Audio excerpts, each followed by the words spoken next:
There we go. I knew. So, was a great story about inviting the real, one or the other of the etiquette features exemplified in a story by somebody in your group.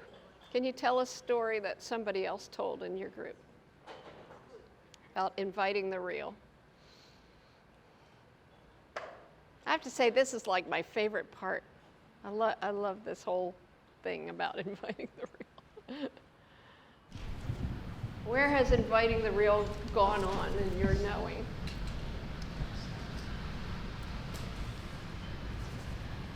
This is not your cue to be quiet.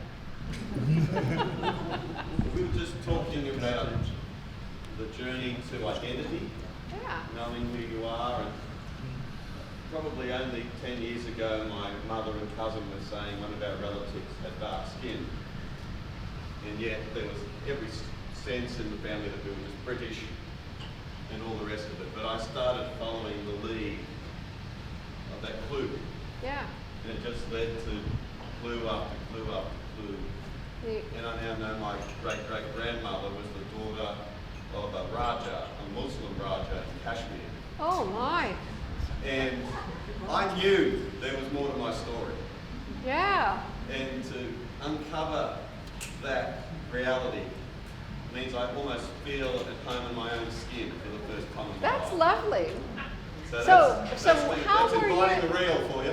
Yeah. So you committed yourself to do what it took Yes. to follow the little glimmer of suspicion you had that there might be something And to I this. did a narrative I shared with the whole family, and some of the other family members picked up on what I was doing, even more than I had. Oh, so fun. So it's So it contagious. was a collaborative effort and a healing for our family. So I Ah. look at my mother's side of the family and I say, there's more to this story. Look Yeah. at the way my uncles behave. There's more to this story. And because of British India, racism, discrimination, they disavowed their Indian past. It was just too dangerous to say you had an Indian past. Yeah. But we were able to bring it into the light. And Yeah. now my mother even smiles when I talk about it. That's a good story. Thanks for telling that. That's okay. Inviting the real. That contagion, by the way, another aphorism I've coined is semper transformanda. So once you've kind of gotten into this dynamo of transformation, it's contagious. So that's what was going on when more people were getting on board with your inviting the real. Yeah. Other stories?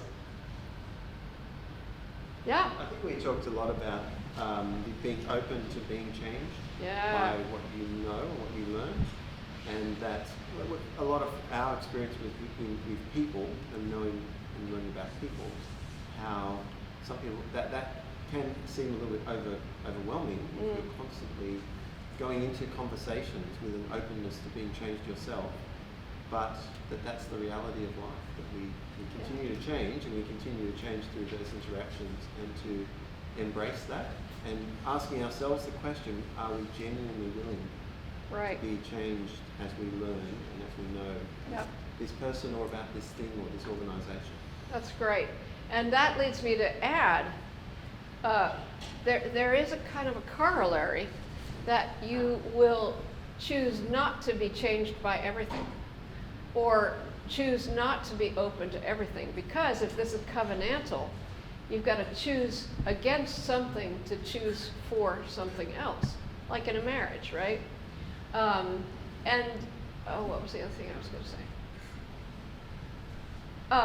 If you are dealing with somebody who's got a history of being abused, there's a right not being open to some things that needs to be lived out as long as healing is having to be undergone. I think y'all know what I'm talking about. So there's things I know about myself that mean that there's certain things I can't be open to, right? So seeing this as a covenantal knowing, I think, gets at that. But if you're going to invite the real, right? So there's going to have to be a willingness to be changed with regard to that. But covenant is involved there too. So, yeah, John. Esther, how many people do you know as friends? Why don't you answer that? Like close? Friends. Oh, I think I have lots of friends. Okay, so. But there's how this many people actually listen to me? That would be. What? Sorry? It requires real friendship. So there's this line of wisdom that we were just discussing about, what is the maximum number of friends you can have, and to be really inviting the real with people is our ability to be in real relationship limited by our sticking with the yay words. If we live out of the Western epistemology, does that impact the way that we can have friends? And is that telling us how to be friends and how to have friends and how to service friendships and limiting our ability to be open to others? Right. So I live in the eastern suburbs. I can't be friends with bogans, obviously, because they're beyond me. Right? I am a bogan, by the way. Sorry. You might have noticed. Yes, well, I think that there's nothing in the way of openness anywhere in the modernist model. I mean, it's all passive information collecting, right? So friendship doesn't even come into knowing there. Friendship would be on a pedal. So I have a limit to how much information I can take in. Therefore, I can only have this many friends. But actually, this afternoon at lunch, I was invited to a table and I became friends with people I never met, but they're beyond my limit, so I had to cross them off. What exactly are you saying, John? I'm asking if Western epistemology limits our ability to be open to the other and sets, because of the way that we engage in friendships, does that cause us to have a natural limitation to our ability to be open to people who stretch us, to invite us into another real? Well, one thing I would say is, I mentioned that I think perichoresis is the dynamic of the real. Well, I think the dynamic of modernity is us-them, and one-many, and it's oppositional. It's oppositional. So what you need to have perichoresis is a relationality that enhances individuality, that doesn't decrease or diminish individuality. So if you've got a one-many of opposition, as you get bigger, I have to get less somehow. Or I get lost in the many and I lose my identity. But with perichoresis, as with a good dance, the dance showcases each partner. And so the partner gives sacrificially and the other partner becomes more. So it's relationality that feeds and grows the particularity. And that's a good friendship. And that's a good church. And that's a good football team. Marriage, all that. Yep. I'm just thinking about what you said. Is there an element, it reminds me of the show that was on the ABC recently where they talked about the close proximity of 5 very close friends and the next level of 15, and it goes up to 150. Are you looking at friendship and in this context the frequency of communication and the depth of communication? Because I was thinking, if that's the case, then we're defining this sort of real, this sort of friendship by proximity. But there may be people that have come in and then go out and away. We might see them very frequently, but the friendship is still there. Right. Me in Whether Australia. we come back to that person and become just as real 10 years later having not seen them. So So perhaps the question, how many, is a misleading question. Well, and I suspect, and maybe propose, the Western epistemology is causing us to ask how many. Yeah. Whereas, the way you present and the congruity of your message with your manner suggests that we could all be your friends. Yep. Just because you have invited us into that space. Here. Thank you. One more comment. Just a comment, I think. There's a sign-up form at the back if you Just a comment to build on what you were saying, John. how many, because you're going to get cognitive overload, like how many phone calls have I got to keep going, and how many relationships can I sustain? It becomes a burden fairly quickly, because within the limits of time and space, the number of people who fit into that's got to be finite. You just can't, handle enough conversations. If you turn the word friend into a verb, friending, I've had the experience of meeting someone, perhaps only talking to them for an hour, but going to a level of depth. We never meet again, but there was something precious that happened because of the way that we both managed that conversation, and therefore they might not fit into that group I'd call my friends, but I'm befriending and being befriended. I have that opportunity all throughout life. But you get to point B, and you don't have to defriend or unfriend. You can open the possibility of wonder and not knowing when your next connection will be, or when someone will bring Esther to Australia so that she can embrace. I'm sorry against myself to explain what I'm talking about. A person wanted to see me back when I was still with my company, Second Row. They wanted to see me. I can't remember who they were. But I do know I had a negative stereotype of that person. I thought they'll be dull and not nearly as smart as me, and at least my only saving grace was I have enough self-conscious to know, Tony, you're being a bit of an arsehole here, like you've just got to get over this stereotype. It's a biblical word. It's a biblical word. It's in Zechariah 14:28. Right, sure. Yeah. Anyway, so what I did was we talked, and I knew I was playing a game in the talking, like watching my watch to see how quickly I could end this conversation. And then I caught myself and thought, come on, grow up. So I said, look, whatever his name was, we don't know each other. I don't know who you are, you don't know who I am. Can you tell me a bit about yourself and your story? And the conversation went to another level. He started talking about himself, and I found to my horror that my stereotypes were wrong. He was actually interesting, he's possibly smarter than me, and it just went to a depth by opening up, and that's, now I never met him again, but... So there's an intimacy, yeah, a different level of intimacy. I'm going to, go ahead and then... So all of that conversation reminds me of what happens in the counselling room, week after week after week, in which there are two learners, two knowers. Mutual. And it is intimate, but not necessarily friendship. Yeah, well said. That's a good point. That's a good point.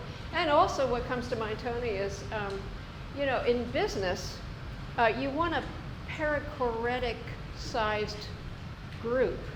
And that might not be an infinite number. It might be more like, 7 to 15 in your company, and then maybe what you want is a different company. That's another thing.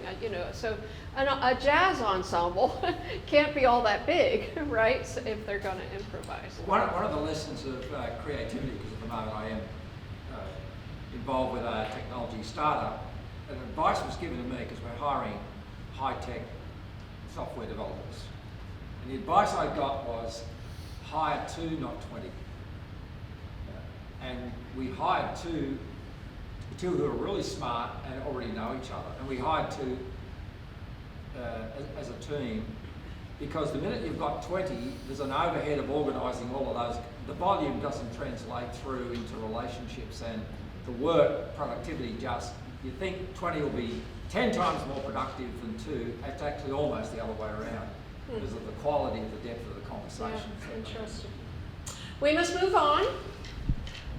So inviting the real is my favorite part, but this is my new love, and this has got me just dancing along the ceiling. I'm so excited about this, and I'm only halfway articulate about it, but I want to talk to you about that there's actually something that happens before we invite the real, and that's that the real was inviting us first. And the real's posture is welcome. And this might be the hardest thing that you had to believe today. But the book I'm writing now, which I'm calling Doorway to Artistry, Robin Parry had this great idea that I should write a series and call it Doorways. So first one's on artistry. I'm calling it Doorway to Artistry for now. And that's my front door, by the way. Anyway, the idea is that the posture of the real is hospitable welcome to me first. Okay? So I want to talk to you a little bit about that. I want to talk to you about my new coined phrase of metaphysics of childhood, and then my idea that things are everyday jewels of the real. This is all about the real inviting. So, inviting the real, actually what I'm trying to do now is context it and say all this inviting the real is actually reciprocating politely to the hospitable welcome that the real has extended to us first. That's my idea of the real inviting, or of welcome. So David Schindler, I said he's my favorite. I'm a fangirl. This is what he writes about metaphysics. He says it's our basic attitude, our disposition toward the world and everything in it, the way we interact with the various things we encounter in our day-to-day living, and indeed, in a subtle but profound way, the quality of our experience of absolutely anything and everything. Well, you might be thinking, well, I thought I had an idea of metaphysics, and it was really, really, really abstract and dusty and not for me. Well, this sounds live and just at the heart of who you are, and I think that's very, very cool because there's this dance, right? So, oops. This is another favorite juicy quote of mine. Schindler did his dissertation on Hans Urs von Balthasar. He's a Swiss theologian whose idea of a trilogy is 17 volumes. And he's written prolifically, and it's amazing, amazing stuff. And he says, the soul, that means the real you, the soul's fundamental relation to the world is one of affirmation and joy in being. Affirmation is a response of yes. And one philosopher I've read defines joy as openness to the real. So one thing that I love about this quote is it's saying what Schindler is saying, in that it's saying that you have a fundamental philosophical orientation to the real, just a deep level philosophical posture with regard to the real beyond where you are. And as humans, not as my dog, but as humans, you actually have the option of saying yes or no to it. So you could have an affirmation of the real. You could also be living out a no to the real. And if you think about this, you might think of some people who are living a no to reality, shutting it out. You might know the term acedia, one of the 7 deadly sins, which Joseph Pieper defines as a refusal to consent to the real. When I saw the Batman movie that was filmed in Pittsburgh with the Joker is living a no to reality. And he's totally disconnected from the real.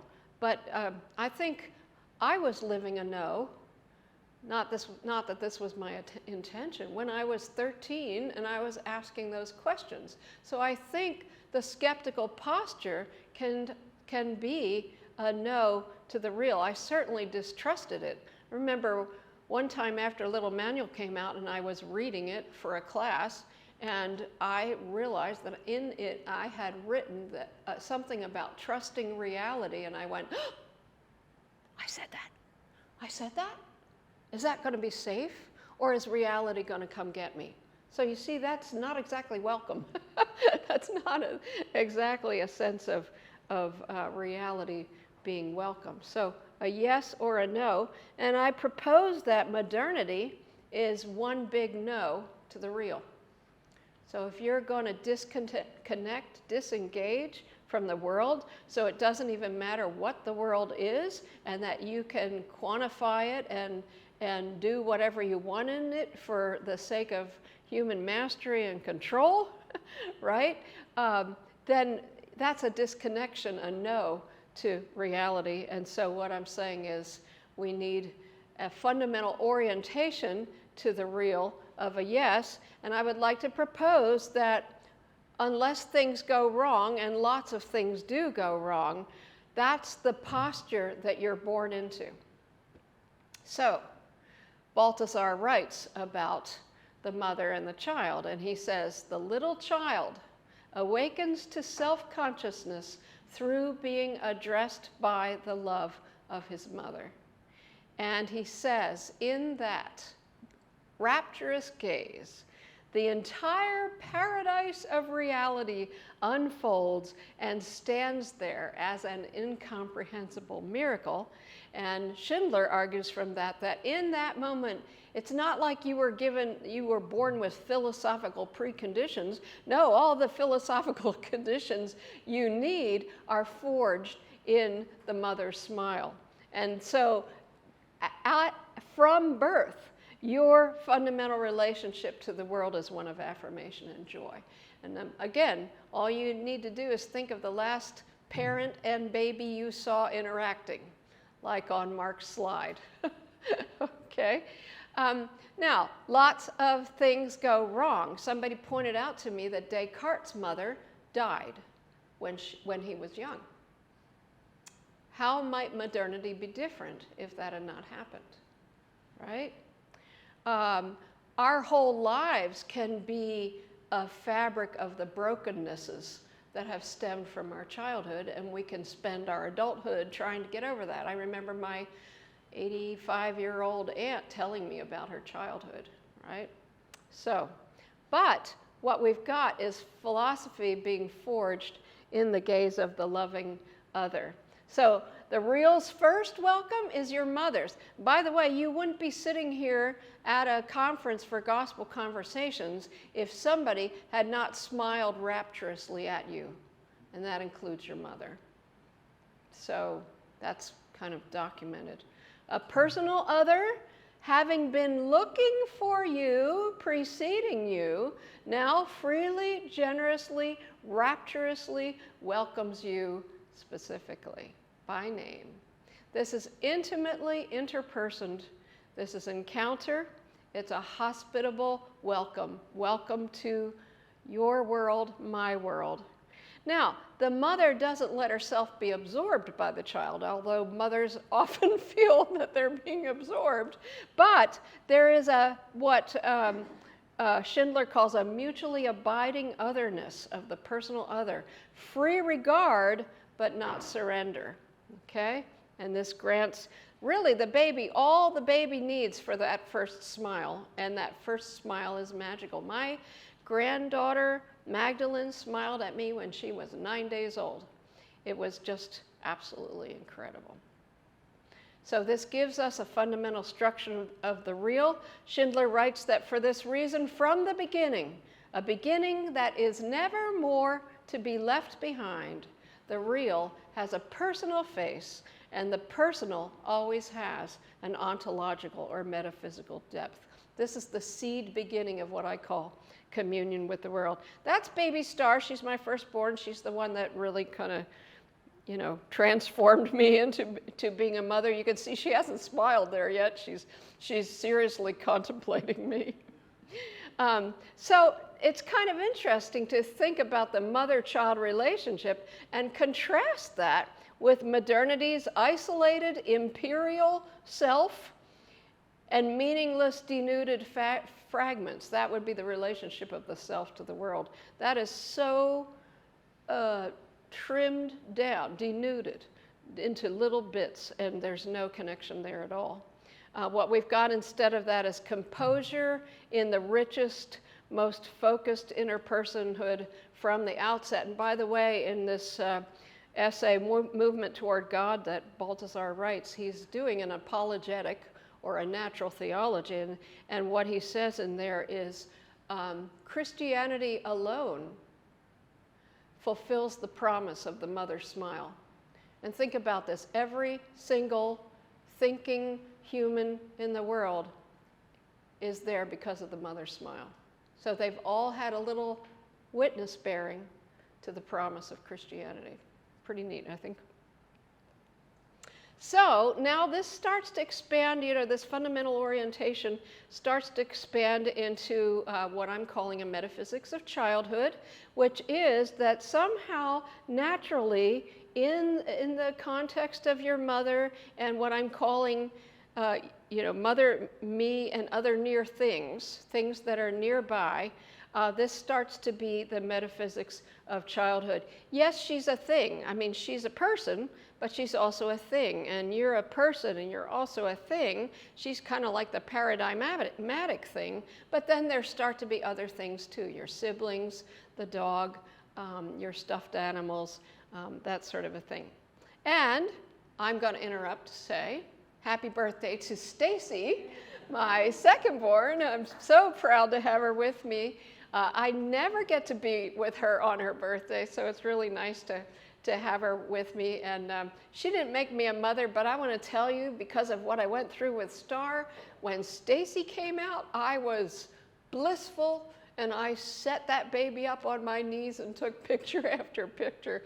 And I'm just also very grateful to you for being along with me on this. Stacy's my social manager kind of a person now, social media person, and she has indebted me to her on every turn, every day of this trip. So all right, that's over. No, but so then going back to the mother and me and near things, I found when I looked back, it just has, and this has just occurred to me in the last months, that the skepticism was adolescent onset. I used to say I was a baby skeptic, but I was an exuberant baby, right? And I loved things, and I had an Ellie, an elephant that I just absolutely adored, but I loved things around the city too. And if you're from Philadelphia, everybody knows Billy Penn, that's William Penn, who's atop City Hall, and I loved him, and I loved lots of things in my world. So growing out of this fundamental philosophical yes, in a metaphysics of childhood, is a dynamic of happy personal interchange with things. I'm capitalizing things just to make you notice it. To these, our natural first response is an astonished hello. It is you. It is good that you exist. So that's the metaphysics of childhood. And I do love things. I love seashells and other things. And I would like to suggest that there's things that you love too. And when I say I love things, I'm thinking of the Balthasar line. The soul's fundamental relation to the world is affirmation and joy in being. So yes, to have seen and been given some of the Australian seashells is really, maybe, I can go home now. I've got a seashell. So I do love seashells. But the idea of things is actually scandalous in modernity, because things limit my free choice. Things can fly in the face of mastery, manipulability, and commodifiability. What we're about is mass production, okay? And, things, seriously? Like, there isn't really a real world. It's just stuff for us to use. So for modernity, things are a scandalous intrusion on the way we want to see the world. The real world we want to see as reductive, meaningless bits. Not you personally, but the milieu. I also think the primacy of things can sound scandalous from a spiritual point of view. This sounds so unspiritual because that's the world, okay? And it sounds like materialist greed and consumerism and covetousness and even idolatry. All those are sins. So how can you say you love things? And for lots of us evangelicals, what is metaphysics anyway?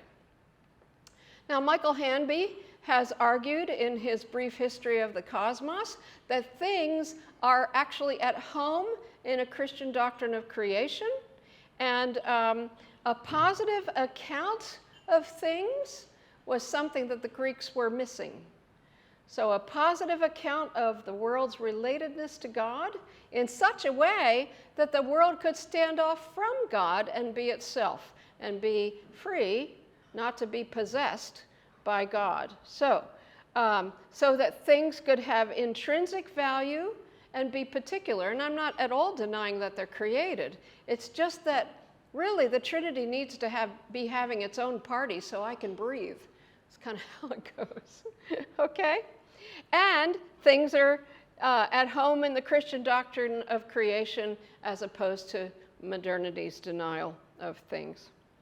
Now, I love this phrase. Please tell Sarah, Tony, that finally Capon made an appearance in my slides. He writes in this incredible book about cooking. He's an Episcopal priest writing about cooking. He says, one real thing is closer to God than all the diagrams of the world. And he writes, man's real work is to look at the things of the world and to love them for what they are. That is, after all, what God does, and man was not made in God's image for nothing. The fruits of his attention can be seen in all the arts, crafts, and sciences. And he writes, the world needs all the lovers, meaning the amateurs, it can get. He writes as an amateur cook. And so he's making a pitch for why amateurs are needed.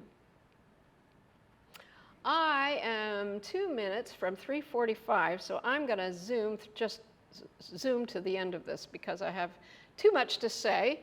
This is Schindler. He's arguing that beauty is the manifestation of the real. It shows up and says, here I am, just so you know that's here. Things, and this is a classical Christian metaphysics, things are lively. Balthasar writes, there's no such thing as a passive object. They disclose themselves, they show themselves, they give themselves, they say themselves. Beauty, goodness, and truth are three of the transcendentals, and they're meant for you. So they're coming after you. That's my night blooming series. So more to say. I'm going to skip over that. And I would like to say, you can actually let things reattune you to the real's welcome. So here are new beauties for Stacy and me. And they can reattune you to affirmation and joy in the real. Those are both unbelievably exquisite. And they're saying, welcome, Esther. Welcome, Esther. Whoop, I had that slide. Oh. All right, so very last thing. I've been re-enthralled with Lord of the Rings. And I have noticed how greetings and partings require the proper etiquette. And so my granddaughters pointed out to me that the dwarves are always at your service. And then the proper reply is at your service and at the service of your family. Okay, so what I get out of that is this kind of noble courtesy that just infuses the Lord of the Rings. Schindler says, the things of the world have their own noble depths to which they graciously offer us access. That's hospitable welcome. Do you recognize the piece of silver there? Do you all know this? You probably know it. I had to learn this. I looked it up when I read The Lord of the Rings this time. It's a stirrup cup. And so when everybody's parting down on the plain under Rohan, they drink the stirrup cup. So what that is a last drink together while the departing people are on horseback. So you see, it's upside down. You have to flip it over, and then you can't set it down. It's meant to be held. So I guess it gets used in fox hunts also, but it got a mention in Lord of the Rings. So I think that what we need to do, and this is just inviting the real, but it's response, cultivate the comportment of noble courtesy toward the other. So it's time for conversations, but there's no conversation because it's 3:45 and the rest of your life is going to be a conversation, I pray. If you're interested in hopefully buying a book or subscribing to my newsletter. I did bring my business cards with you, and I'd like to give you one because it's like a mini poster with a saying on it. And I can't thank you enough. You're all intimate friends of some degree or other, and I hope that you're more connected with each other as a result of this day too. So thank you ever so much.